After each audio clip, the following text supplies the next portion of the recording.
If you talk to yourself, let me state this clearly from the very beginning. You are not broken, strange, or mentally unstable. On the contrary, throughout history, those who engaged in dialogue with themselves were often the very individuals who thought beyond appearances, questioned collective assumptions, and refused to live only on the surface of life. Modern psychology, especially depth psychology, reveals something society has long misunderstood. What is labeled as abnormal is often simply what has not yet been understood. Talking to yourself is not chaos, it is the mind's attempt to create order. Thought, when intense, cannot remain silent. It demands expression, structure, and meaning. And today, through the lens of analytical psychology, I will show you 4 profound traits that almost always appear in people who speak to themselves not out of weakness, but out of mental strength. So without further ado, let's get started and understand what it means when we talk to ourselves.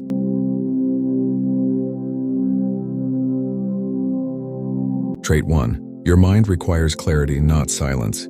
The average individual fears inner noise.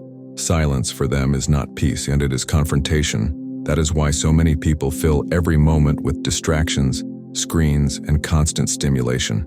They are not resting, they are escaping themselves. But the person who talks to themselves does the opposite. They remain present.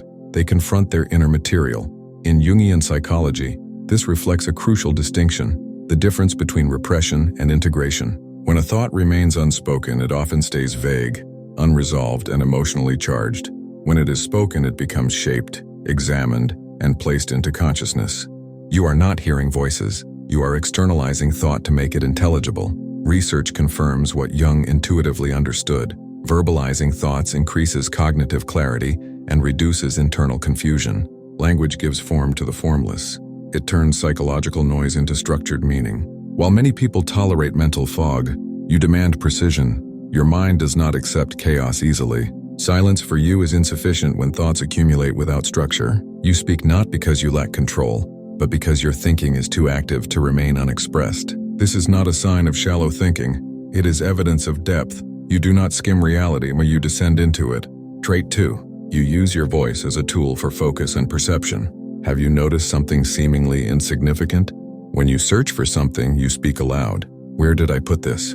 It was right here. To the untrained eye, this looks like a distraction. Psychologically, it is the opposite. This is known as verbal self-stimulation. When you speak, you activate not only language centers, but also visual processing, working memory, and attentional networks. In simple terms, your brain becomes more organized and efficient. Jung spoke often about compensation, the psyche's natural tendency to restore balance. When the external environment becomes disordered, the mind seeks structure internally. Speaking aloud is a way of imposing order on perception. You align intention, attention, and action. While others drift through moments unfocused, you anchor yourself.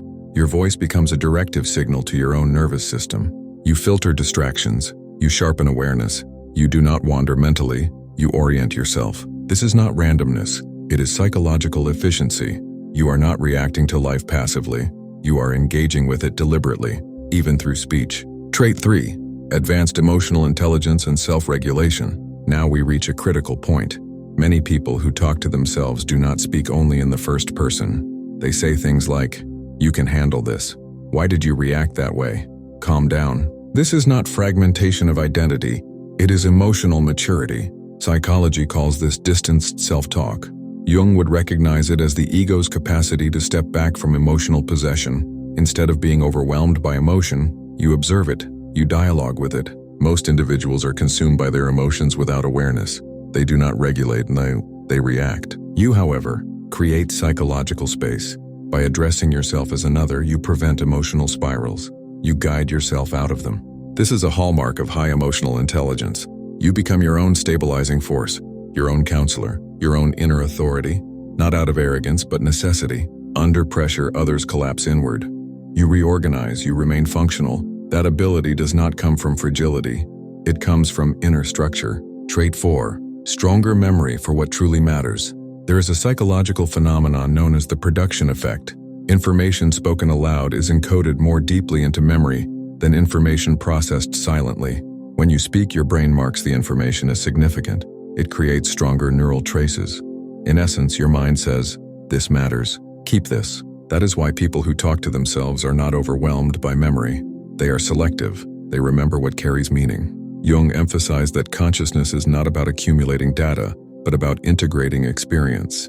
You do not merely live events, you digest them. You convert experience into understanding, understanding into insight, and insight into lasting memory. Life does not pass through you unnoticed. You process it.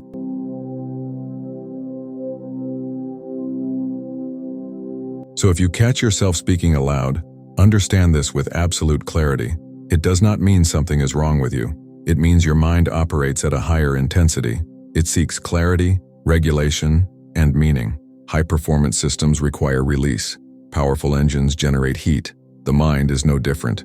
Speech becomes a pressure valve, a way to maintain balance. More focus, more emotional control, more meaningful memory. You are not defective. You are not misplaced. You simply do not operate on autopilot like the majority. If you have ever had full conversations with yourself, write "I have" in the comments. Not to seek validation, but to recognize that you are not alone in this depth of awareness. And if you value psychology that does not pathologize intelligence or depth, subscribe now. The next video may explain why you overthink, and why that tendency, when understood, can become your greatest strength. Thank you for walking with us on this journey into self-knowledge and the human psyche. I leave you here.